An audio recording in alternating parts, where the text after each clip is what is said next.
पर करे क्या, कहीं कहीं को तो इतनी अकड़, कहीं कहीं माता ही कह देती है वो तो मैं जिंदा हूं इसलिए घर चल रहा है, जिस दिन मैं मर गई आटे दाल का भाव मालूम पड़ जाएगा। तो जो डोकरी बोले उससे कहते आधा घंटा मर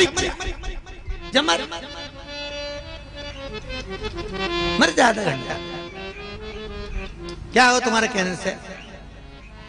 जबरदस्ती दिन भर पीछा पकड़ के बैठी तो बहू ये मत फेंक, बहू वो मत फेंक, इतनी रोटी बना ली, इतनी सब्जी बना ली, इतना फेंक दिया, इतना फेंक दिया। अच्छा ईमानदारी से बोलो, जिंदा हो तो तुम्हें दिख रहा है कि इतनी सब्जी बना ली, इतनी फेंक दी, इतनी फेंक दी। मर जाओगे तो क्या ऊपर से झगड़ने नीचे आओगे?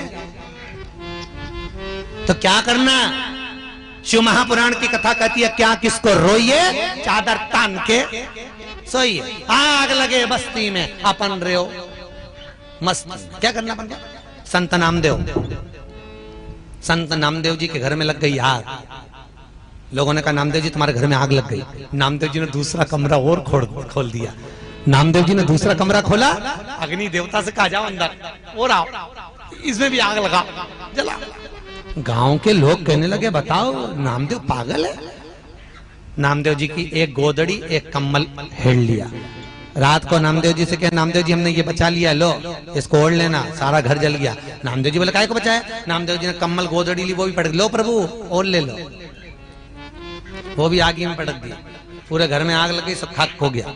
नामदेव जी आम के पेड़ के नीचे सो रहा है। गांव के सरपंच ने कहा एक कम्बल मत देना गांव के लोग, ये मूर्ख को, पागल को हमें पागल समझता है। हमने बचाया तो और आग में पटक दिया और क्या भगवान विष्णु है, भगवान विष्णु है, आग में भगवान विष्णु दिख दिया इसको। बता, एक कम्बल मत देना गांव के लोग। कोई ने नहीं दिया। रात को नामदेव जी सो रहे थे आम के पेड़ के नीचे, ऐसी ठंड पड़े कड़ाके की। भगवान विष्णु को लगा नामदेव मेरा भगत अग्नि में मुझको देखा है, बेचारा मर जाएगा ठंड में। भगवान गए, आधी रात को उसका झोपड़ा बना दिया, मखमल के गद्दे तकिया लगा के उसको सुला दिया। गांव के लोगों ने सोचा चल के देखे मरा कि जिंदा।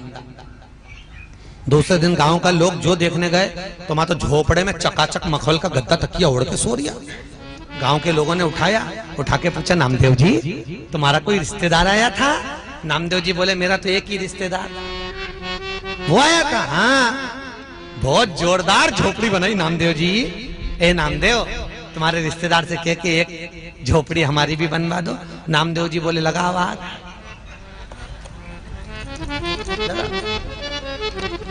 तुम अपना अपना घर में आग लगा, वो झोपड़ा बना। पैदा उसने महाराज मंदोदरी ने भेज दिया। दशरथ जी चरण पखारे, राम जी ने देख लिया। राम जी ने देखा पिताजी चरण पखारा, मैं भी पखारूंगा। और आया था जब रामेश्वर धाम की स्थापना हुई, कोई विद्वान पंडित नहीं मिला। हनुमान से कहा कोई विद्वान पंडित लाओ। विभीषण से पूछा तुम्हारी नगरी में कोई विद्वान है? विभीषण ने कहा मेरे भाई से बड़ा विद्वान कोई नहीं।